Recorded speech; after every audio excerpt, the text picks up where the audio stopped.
ظلم و جبر کیا اور ریاستی اداروں اور ریاستی طاقت کا اندھا دھند اپنے مسلمان بھائیوں پر استعمال کیا اور آخر پر خوشیاں منا کر نعرے تکبیر کے نعرے لگا کر اپنے لوگوں پر گولیاں چلائیں، جیسے انہوں نے کشمیر فتح کر لیا ہو، جیسے انہوں نے ڈاکٹر عافیہ صدیقی کو امریکہ جیل سے وہ چھڑا لائے ہوں، اور وہ خوشیاں ایسے منا رہے تھے جیسے وہ ہمارے بھائی غازی تنویر حسین قادری الحسنی والحسینی کو اسکاٹ لینڈ جیل سے چھڑا لائے ہیں، یا ملک یاسین کو انڈیا سے چھڑا لائے ہیں۔ ایسے خوشیاں منا رہے تھے، لیکن کوئی بات نہیں، انشاءاللہ میرے رب کی پکڑ بہت سخت ہے، جس دن آئے گی انشاءاللہ پھر ان کو بھاگنے کا موقع نہیں ملے گا۔ اور حافظ سعد رضوی صاحب نے کبھی سودے بازی نہیں کی اور نہ ہی اپنے اصولوں پر سمجھوتا کیا۔ اسی دلیری کی سزا آج وہ غیر قانونی قید کی صورت میں کاٹ رہے ہیں، اور یہ جبری گمشدگی پاکستان کے آرٹیکل 10 اور 10A کی کھلی خلاف ورزی ہے،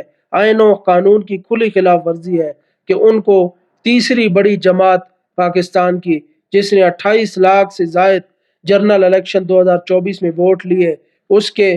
سربراہ کو مسلسل 3 مہینے سے غائب کیا گیا ہے، لیکن تاحال ان کو چھوڑا نہیں جا رہا اور کسی کو بھی پتہ نہیں ہے کہ سعد بھائی کہاں ہیں۔ لیکن ہم کبھی امید رکھتے ہیں کہ انشاءاللہ وہ جلد منظر عام پر آئیں گے۔ اللہ تعالیٰ کی ذات سے امید ہے کہ ہماری تحریک بھی دوبارہ منظم ہوگی۔ اور اس کے بعد بات کریں تو تحریک لبیک پاکستان کی کارکنان کے لیے انتہائی بری خبر ہے کہ ملک شفقت جلوال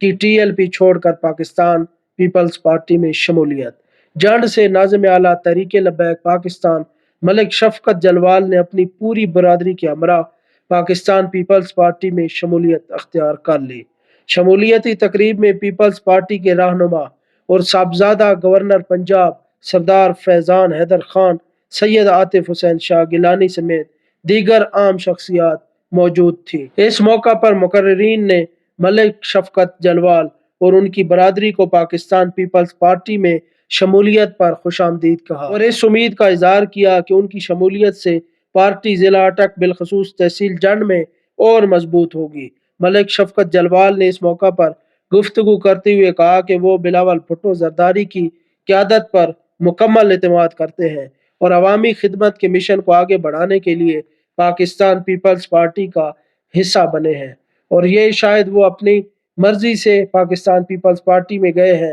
یا جبری طور پر انہیں جھکا کر اس پارٹی کی طرف دھکیل دیا گیا ہے۔ پہلے بھی آپ نے کافی رہنما دیکھے کہ وہ تحریک لبیک پاکستان سے اللہ تعلقی کرتے ہیں اور پھر پاکستان پیپلز پارٹی کو جوائن کر لیتے ہیں اور ان کے گن گانے لگتے ہیں۔ میری زندگی چھوڑ اتنا مزہ کوئی نہیں آیا۔ مولا اس ذات کا صدقہ کر کے اللہ اسا سارے نو بابا جی تے دسے ہوئے طریقے تے چلن دی توفیق عطا فرمانا۔ سبا کو لبیک لبیک۔ اور وہ PP5 تحصیل جنڈ کے ناظم اعلیٰ ہوتے ہوئے جو ہے وہ پاکستان پیپلز پارٹی کو جوائن کر چکے ہیں اور تحریک لبیک پاکستان کو خیرآباد کر چکے ہیں۔ اور اگر اس سے قبل دیکھا جائے تو 5 مہینے کی حالات اور تھے۔ اس وقت انہوں نے دومیل کے اندر بہت بڑا جلسہ کروایا جس میں سعد حسین رضوی صاحب کا خصوصی خطاب تھا، اور الحمدللہ میں بھی اس کے اندر موجود تھا اور کافی جوش کے اندر وہ سارے انتظامات سنبھال رہے تھے۔ لیکن وقت کی بات ہے، آخر ان کی کوئی مجبوری ہوگی جس کی وجہ سے انہوں نے تحریک کو خیرآباد کہا، نہیں تو ہر جگہ پر پورے ضلع کے اندر ہم نے دیکھا کہ انہوں نے بہت محنت کی اور ہر وقت کوئی ایسا کام ہوتا تحریک کے حوالے سے سرگرمیوں میں وہ سرگرم رہتے، ہمیشہ پیش ہوتے اور آگے ہوتے۔ آخر یہ جبری کاروائیاں ہیں یا وہ اپنی مرضی سے جو ہے وہ لا تلقی کر چکے ہیں، یہ تو وقت ہی بتائے گا۔ اور یہ وہ پارٹی ہے جس کا گورنر پنجاب سلمان تاثیر گستاخ رسول، حضور کی ختم نبوت پر ڈاکہ مارنے والا، جسے ہمارے غازی ممتاز حسین قادری شہید نے جو ہے 27 گولیاں مار کر واصل جہنم کیا، یہ اسی کی پارٹی ہے۔ ملک شفقت صاحب نے تو پاکستان پیپلز پارٹی میں شمولیت اختیار کر لی، لیکن اس سے قبل دیکھیں تو 2024 کی جنرل الیکشن میں ابھی جو موجودہ گورنر پنجاب سردار سلیم حیدر خان صاحب ہیں، تو وہ اس وقت ان کے مقابلے میں علامہ سعد حسین رضوی صاحب تھے اور مسلم لیگ نون کے ملک سہیل خان کمڈیال تھے، جو اس وقت موجودہ MNA ہیں NA56 سے، اور PTI کی طرف سے ایمان طاہر صاحبہ تھی۔ تو اس وقت اس گورنر پنجاب نے پورے ضلع اٹک میں جو ہے 26,000 ووٹ صرف لیے اور سعد رضوی صاحب نے باوجود دھاندلی کے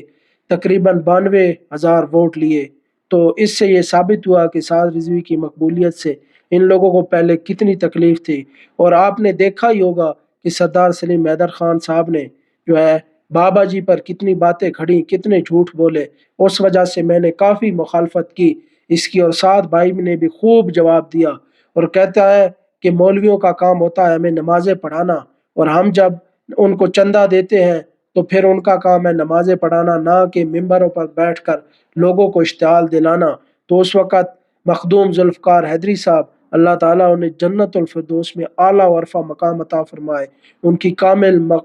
بخشش فرمائے، انہوں نے اس وقت ان کو سردار سلیم حیدر کے جو ہے سوالات کو رد کیا تھا، بے بنیاد الزامات کو رد کیا تھا، اور انہوں نے کہا تھا اگر یہ اپنی مسجد میں بھی ثابت کر رہے کہ اس نے کوئی 10-20 ہزار روپیہ دیا ہے تو میں اس کے سامنے جھک جاؤں گا، لیکن یہ ثابت اپنے محلے سے بھی نہیں کر سکا، اسی لیے بے بنیاد الزامات لگائے اور کہتا ہے کہ سعد رضوی تو لاہور رہتا ہے، ہم نے تو ادھر رہنا ہے۔ لیکن پھر لوگوں نے دیکھا، پوری عوام نے دیکھا، پوری دنیا نے دیکھا کہ کس طرح سعد رضوی صاحب پر لوگوں نے اعتماد کیا اور انہیں باوجود دھاندلی کے 92,000 ووٹ دے دیے، جبکہ ان کے ووٹ سب سے زیادہ تھے۔ ان کے ووٹ جب 75,000 تھے تو اس وقت جو آج نون لیگ کے موجودہ ایم این اے ہیں ان کے ووٹ اس وقت 34,000 تھے، اور کیسے وہ راتوں رات 12 بجے کے بعد سارا رزلٹ چینج ہو گیا، ان کو 1,20,000 ووٹ مل گئے اور سعد بھائی کو صرف 92,000 ووٹ ملے۔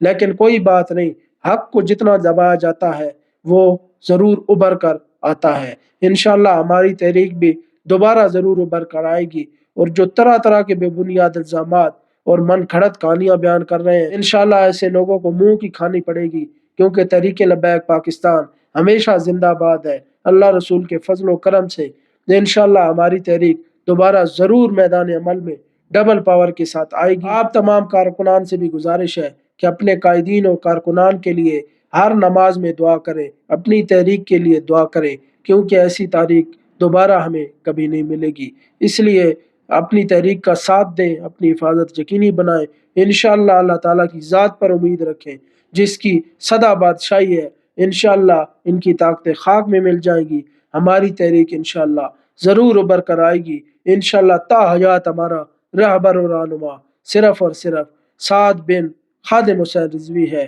سعد رضوی صاحب نے فلسطین کے حق میں آواز بلند کی اور وہ دوسرے نمبر پر مقبول ترین لیڈر ہیں، اسی لیے اس خون لیگ کو تکلیف ہو چکی ہے اور انہوں نے جبرن دبانے کی اور گمشدگی کی ہے، لیکن کوئی بات نہیں، انشاءاللہ سدا بادشاہی میرے رب کی ہے۔ دعاؤں میں یاد رکھیں، مزید ویڈیوز کے لیے چینل ضرور سبسکرائب کریں۔ اللہ حافظ و ناصر۔ لبیک لبیک لبیک یا رسول اللہ۔ تاجدار ختم نبوت زندہ آباد زندہ آباد زندہ آباد۔ اج بھی ساڈے بابا جی دی کیا بات کیا بات، اج بھی ساڈے سعد بھائی دی کیا بات کیا بات۔